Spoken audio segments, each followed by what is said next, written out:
Groom Lake, Pittman Station, Paradise Ranch, St. Elsewhere, Dreamland. While it's known by many names, it's perhaps best known simply as Area 51, and few places in the world have generated as much speculation and interest as this remote base located in the Nevada desert. On the surface, it looks relatively inconspicuous, yet it's one of the most heavily guarded sites in the world, with armed guards authorized to use lethal force against anyone who tries to cross its boundaries to look inside. In UFO circles, the base has long been associated with the retrieval and re-engineering of alien technology acquired from UFO crash sites such as the Roswell incident in 1947. Indeed, witnesses have reported strange objects in the sky around the base, and people who have claimed to work at Area 51 tell stories of experimental aircraft based on the alien propulsion systems. The fact that the US government wouldn't even acknowledge the base's existence until 2013 has only reinforced the belief by some that something otherworldly is kept inside the well-guarded base perimeter. But could the truth be a little more down to planet Earth? In recent years, more and more information about the history of the base and its role in the Cold War standoff between East and West has come to light, and could go some way to explaining why the base has garnered such a reputation. From advanced spy aircraft to captured enemy fighters and early research into the stealth aircraft, Area 51 has quietly waged the technology war against American enemies for over 60 years. Early history. Groom Lake, upon which Area 51 is built, is a barren salt lake in the Nevada desert, and has been the scene of intermittent lead and silver mining between the late 19th century to the early 1950s. The flat and hard terrain made it ideal for use as an airstrip, and in 1942, as the US geared up for World War II, a base was established with two crossing, unpaved runways named Indian Springs Air Force Auxiliary Field. Indian Springs remained open until 1947, and after a brief period where mining in the area resumed, Groom Lake became barren once again. In the meantime, the Allies, who had been victorious during World War II, were now staring suspiciously at one another across the so-called Iron Curtain, and the Cold War was heating up. Both the US and the Soviet Union began a modernization of their armed forces to face one another, and the US needed to know just how advanced and extensive the Soviet weapons program was. Spy satellites were over a decade away, and so the US government therefore turned to the Lockheed Aircraft Corporation to develop a long-range, high-altitude reconnaissance aircraft that could spy on the Soviet Union. The design team for the new aircraft was headed up by the legendary aircraft designer Kelly Johnson, who is considered to be one of the greatest minds in aviation history. His department at Lockheed, known affectionately as the Skunk Works, developed an incredible aircraft that was capable of flying in excess of 70,000 feet, well above what Soviet fighter planes could fly at the time. The project, dubbed Aquatone, was draped in a level of secrecy that was arguably greater than that of the Manhattan Project, that developed the first atom bomb. Paperwork surrounding the project was not stamped as secret, so if they were ever lost or misplaced, nobody would know it was a secret document, and would likely dismiss it rather than let curiosity at having a secret document get to them and start reading it. The aircraft was also given the designation of U-2 as part of its cover, since in the US military, aircraft marked with a U are generally transport or logistic types rather than spy planes. The unique qualities of the U-2, combined with the required level of secrecy, was forever a problem for the design team when it came to finding an appropriate test site. More than 50 sites were rejected before Kelly's team stumbled across the old wartime strip at Groom Lake. The wartime strip was by then in a poor state, and so a new runway would have to be built specifically for the U-2. Convinced he had found the ideal place, he convinced the US government to purchase the land, and it was given a grid reference by the Atomic Energy Commission namely Area 51. Unfortunately, at that time, the US was conducting nuclear weapons tests at the nearby Nevada test range, and the Salt Lake was downwind of these tests. This disrupted Kelly's team as they worked to prepare the site for U-2 testing, as they had to shut down work to allow the radioactive clouds to pass. However, tests carried out as late as the 1980s would show the area had a higher than normal radiation level, resulting in a cleanup effort, and has led to employees at the base trying to get compensation for radiation-related illnesses.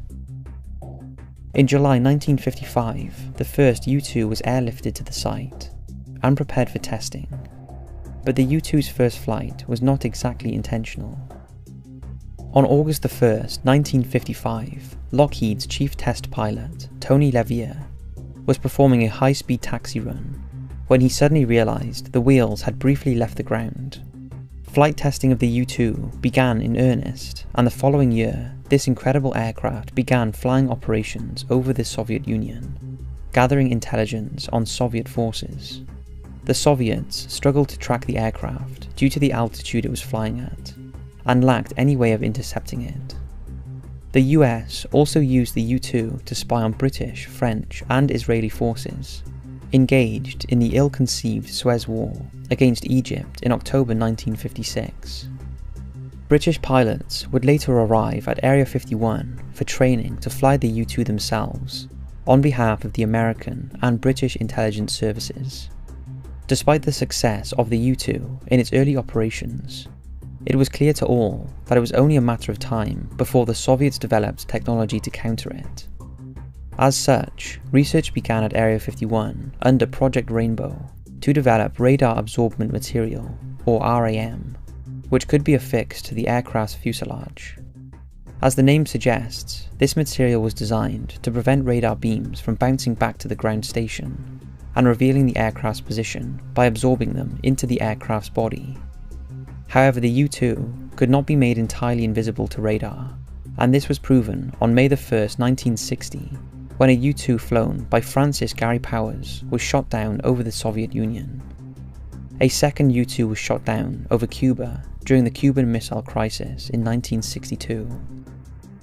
In order to keep gathering intelligence on the Soviets and their client states such as North Vietnam and China, a new aircraft was developed that could fly higher and faster than anything the Soviets had, and Area 51 was again at the forefront of the test program. Developed again by Kelly Johnson under Project Oxcart, the new aircraft was designated as the A-12, repeating the misinformation trick they had done with the U-2, since A refers to attack aircraft. The A-12 was assembled and flown for its first time from Area 51 on April 25, 1962. Curiously, like its predecessor, the A-12's first flight was accidental, taking place during what should have just been a ground run. Looking more like one of the wonder machines that Area 51 is famous for, the A-12 was capable of over 3 times the speed of sound, and could fly even higher than the U-2. The enormous stresses this flight regime imposed on the aircraft were such that the only material the aircraft could be realistically constructed with was titanium.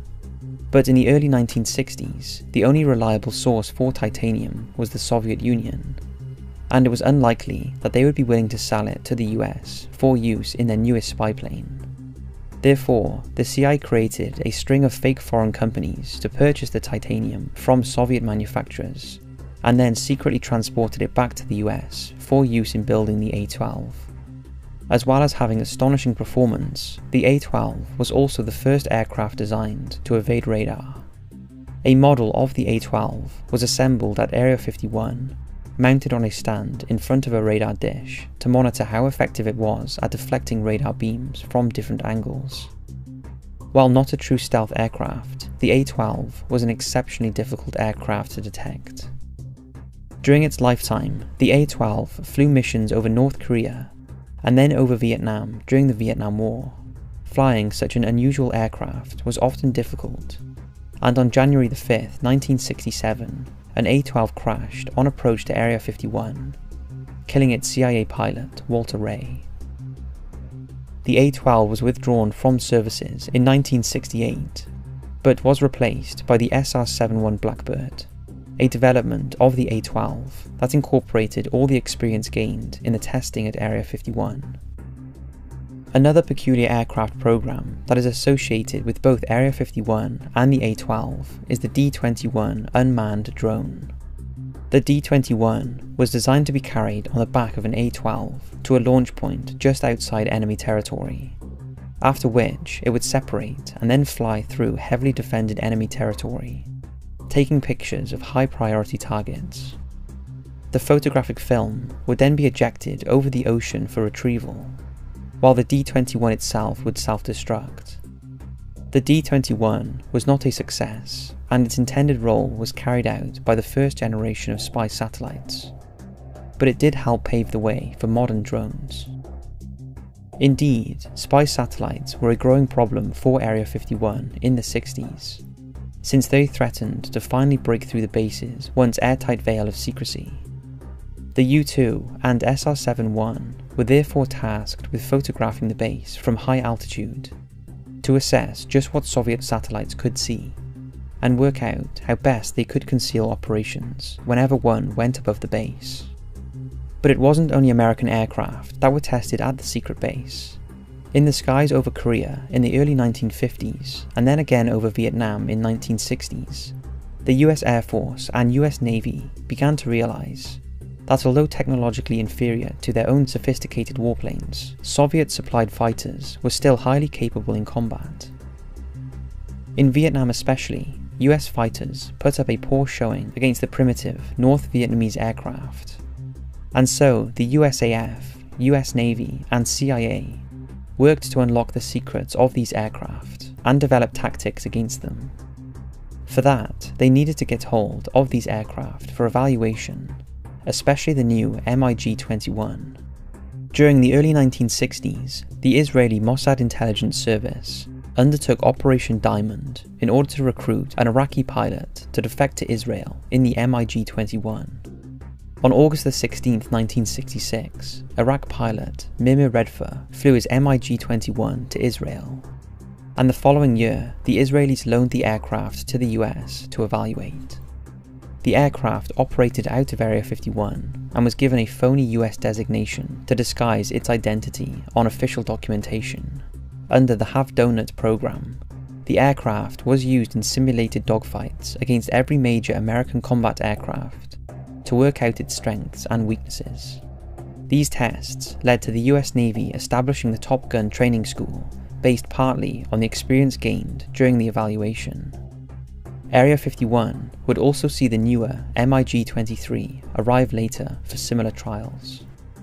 In the 1970s, Area 51 was the site of testing of yet another radically new aircraft, built on the research to make both the U-2 and A-12 difficult to detect on radar.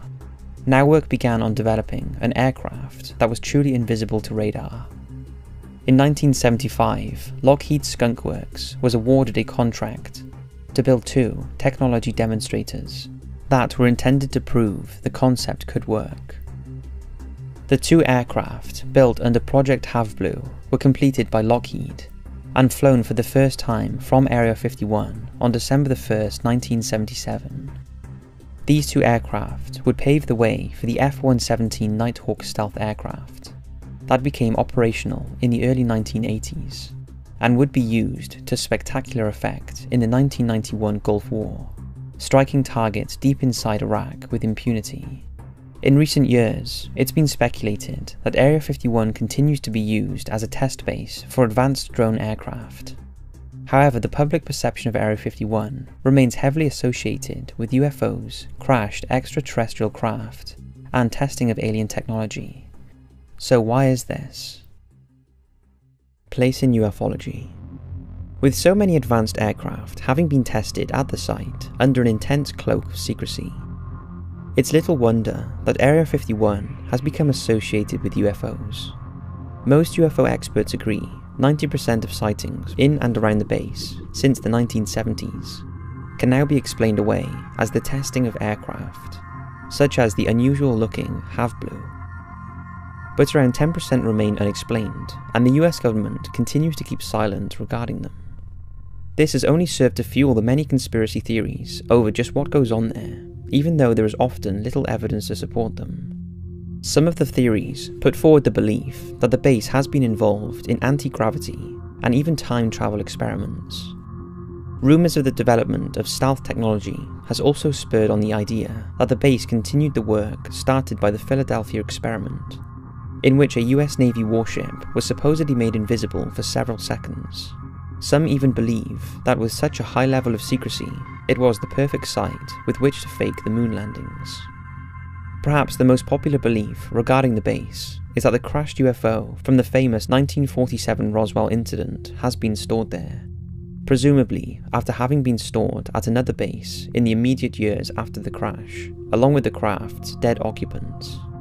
Since then, it's been claimed that several other crashed UFOs have also been housed there, such as an X-shaped craft retrieved by US soldiers from Fort Polk, Louisiana in 1953, or a disc that was recovered from Alabama in 1955, in which an Army helicopter pilot claimed he flew alien bodies to Maxwell Air Force Base.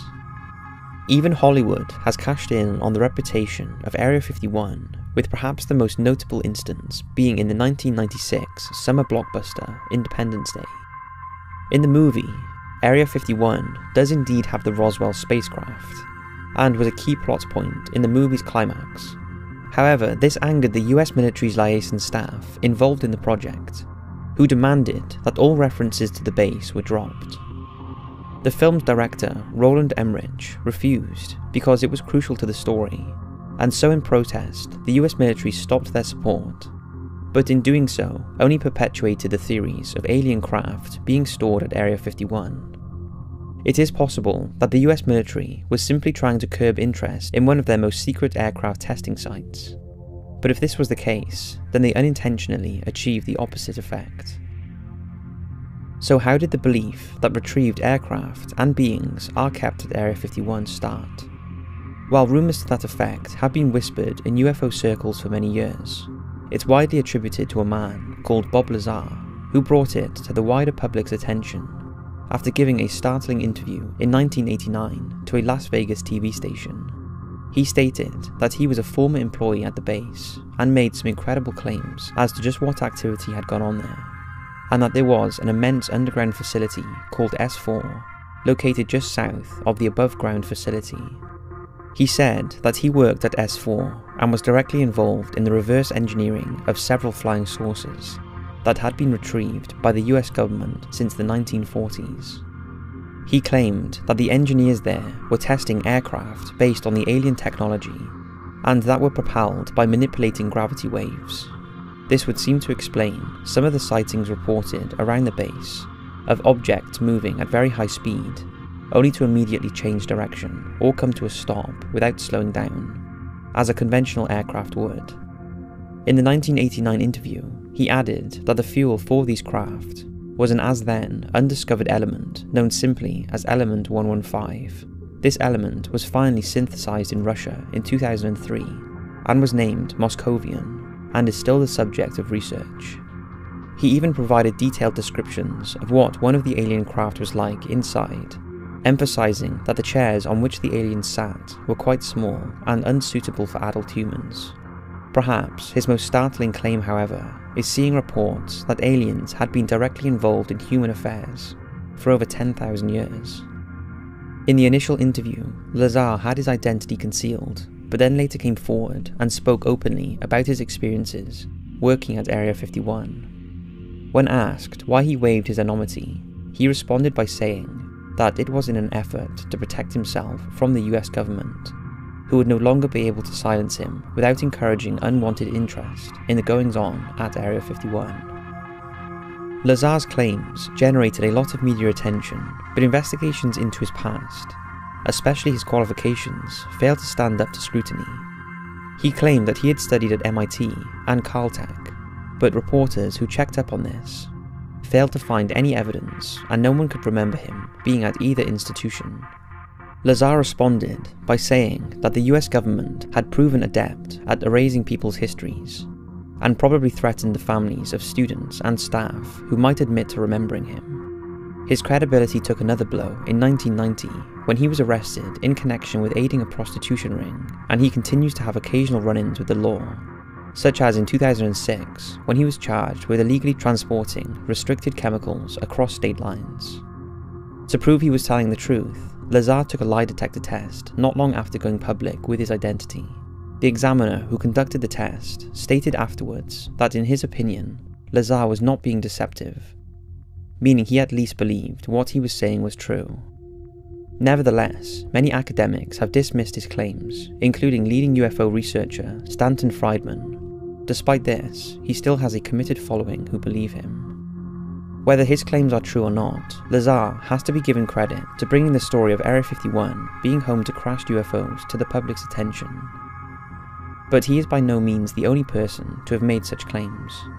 Just a few years later, in 1996, Sky TV produced a documentary about Area 51, entitled Dreamland, as part of that summer's UFO craze, thanks to Independence Day's release. The producers interviewed a 71-year-old man who claimed to be a former mechanical engineer at Area 51, who had not only worked on alien technology, but actually interacted with an alien being, known only as J-Rod. The engineer claimed that his job was to build a simulator for US pilots to train to fly a disc-shaped craft under J-Rod's supervision. Less than a year later, on May 23, 1997, radio DJ Art Bell was hosting his daily show when a man phoned in claiming to have worked at the S4 facility at Area 51. He only referred to himself as Victor and claimed he was the one who leaked a video commonly known as the Alien Interview, which allegedly took place at Area 51. The video has been debunked by most experts, and it is possible the man was trying to simply generate interest in it. But then on September the 11th of the same year, another man phoned in to Art Bell, claiming to be another Area 51 employee, and that not only were alien ships and beings being kept there, but that there was a frightening global alien conspiracy at work. The man was clearly disheveled and terrified, growing more upset as the call went on, which made people believe that the man felt that there was a genuine threat to whomever was calling. But if that wasn't creepy enough, the radio broadcast suddenly went silent because of a mysterious malfunction to which Art Bell couldn't explain. This led people believing that the government was trying to silence the caller. On April 28, 1998, Art Bell spoke to another caller, claiming to be the frightened Area 51 employee. Only this time he was calm and collected, claiming the first call was a hoax, and part of a number of wacky characters he created to call into the show with. The man would only give his name as Brian, but while he admitted that this call was a hoax, he couldn't explain the interruption of the signal during the broadcast, and said that he went to bed that night, freaked out that maybe he had gone too far and upset the wrong people. On September 9th, 2014, almost 17 years to the day of the first call, comic book writer Brian Glass publicly admitted that he was behind both calls. However, some listeners to the broadcast have claimed that the second caller could not have been the same person as the first, because of the difference in the mannerism and tone, but Glass maintains he was responsible for both. The next significant figure to emerge in the story of Area 51 is Dr. Dan Burish. Burish was a noted psychology and biology academic, being the youngest person to ever be admitted to the Los Angeles Microscopical Society, and had links with Dr. Edward Teller, who was known to be linked to Bob Lazar. In 1990, Burish was employed by the US government as a biowarfare specialist during Operation Desert Storm, where it was feared the Iraqi forces would use biological weapons against US and coalition troops. Burish claims that in 1994 he was offered a position at Area 51 to work on a project known as Aquarius. Having gained his security clearance, Burish said he flew to Area 51 from Las Vegas McCarran International Airport, aboard one of the so-called Janet Airlines Boeing 737s that provide transport services to employees of the base. He said that on the flight, the Neil Diamond song Coming to America was repeatedly played as part of an indoctrination to what they could expect there, as the song is about immigrants looking for a better life in the US. Only in this instance, the immigrants were aliens. After landing at Area 51, he was then transported to the huge underground S4 facility, where Lazar had claimed he worked. Curiously, Barish said that one of the options available to getting to S4 was a military Mi-24 Hind D helicopter gunship. Before entering S4, Barish said that he had to undergo a vigorous security check to make sure that he was not carrying any hidden recording equipment.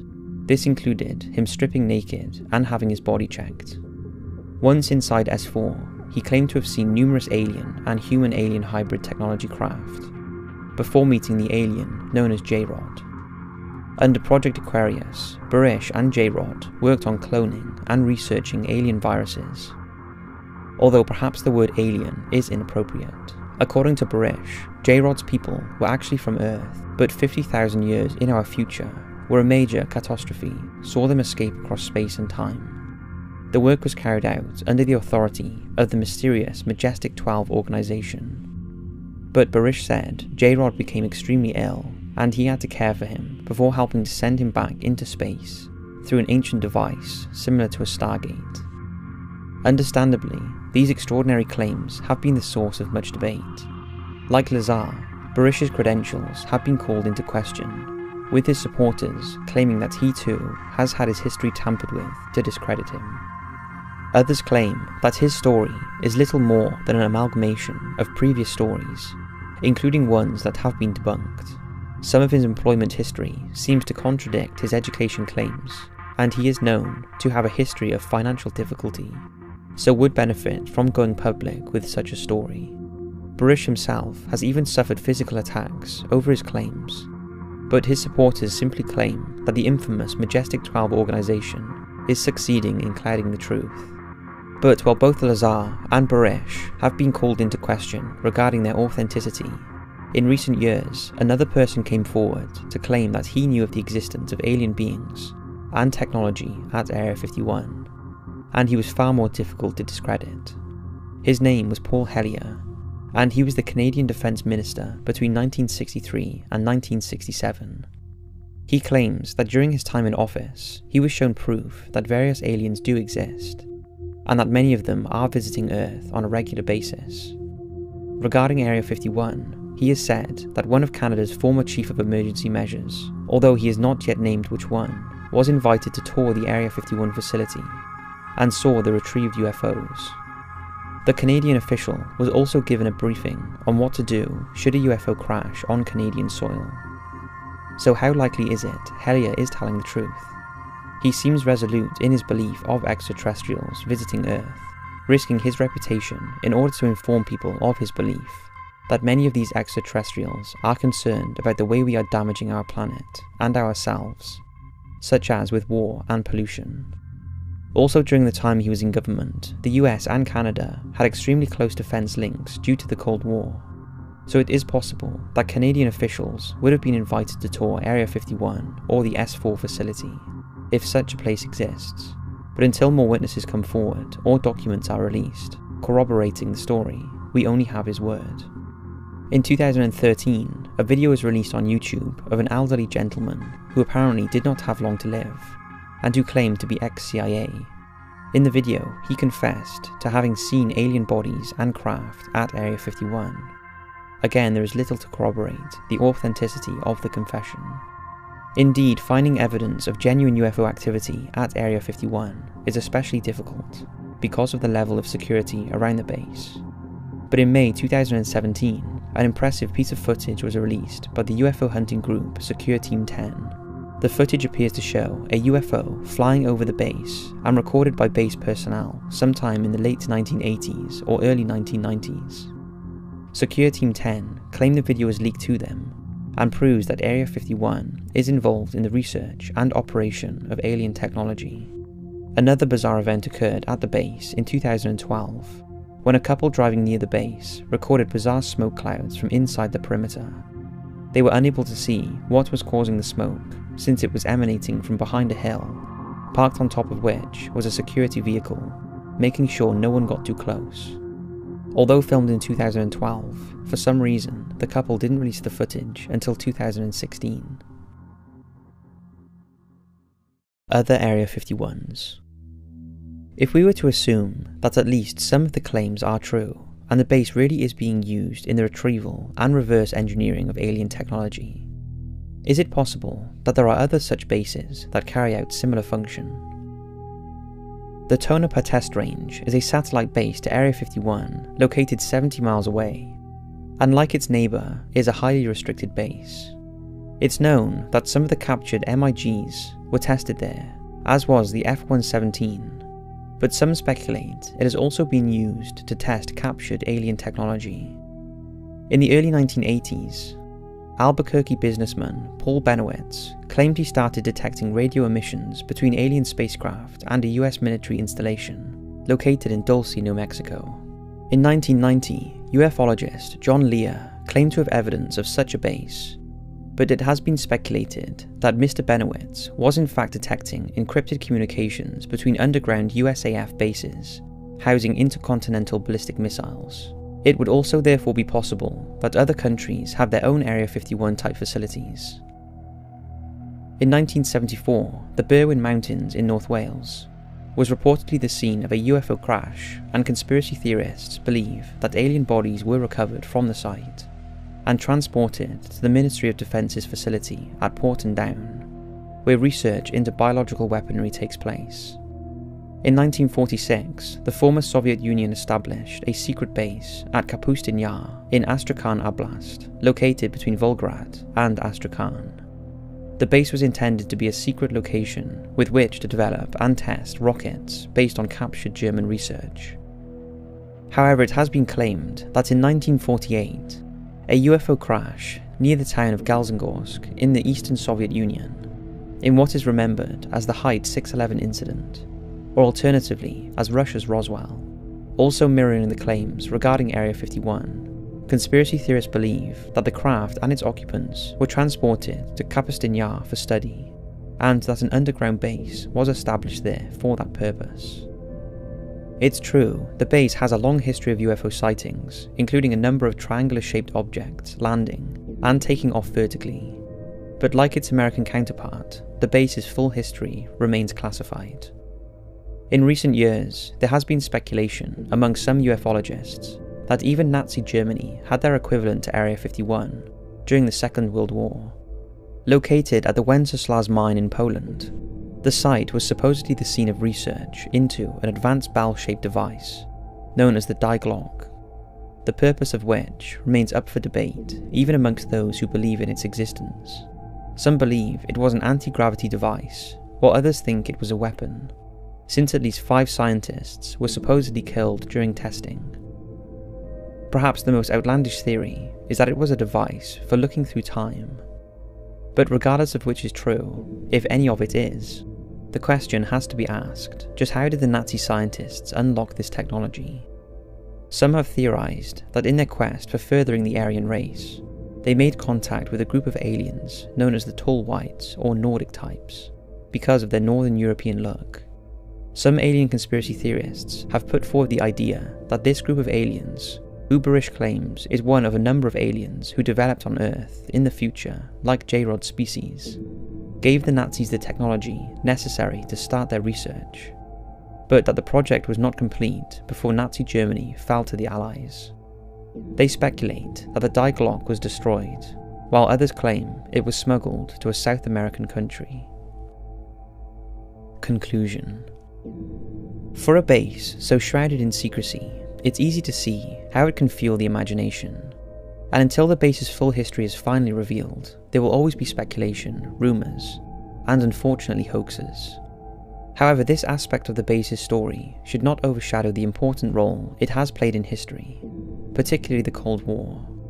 Stories of alien technology aside, it's likely many new types of drone aircraft are being tested there, the sightings of which only further the base's association with UFOs. Commercial satellite imagery from sources such as Google Earth, taken over several years, reveal the base has actually expanded since the end of the Cold War, implying that it remains a key part of America's defense and intelligence operations. Whatever the truth of Area 51 is, this fascinating site still remains well guarded, and despite the US government finally acknowledging its existence, it's unlikely to give up all of its secrets anytime soon, meaning it truly does earn the name Dreamland.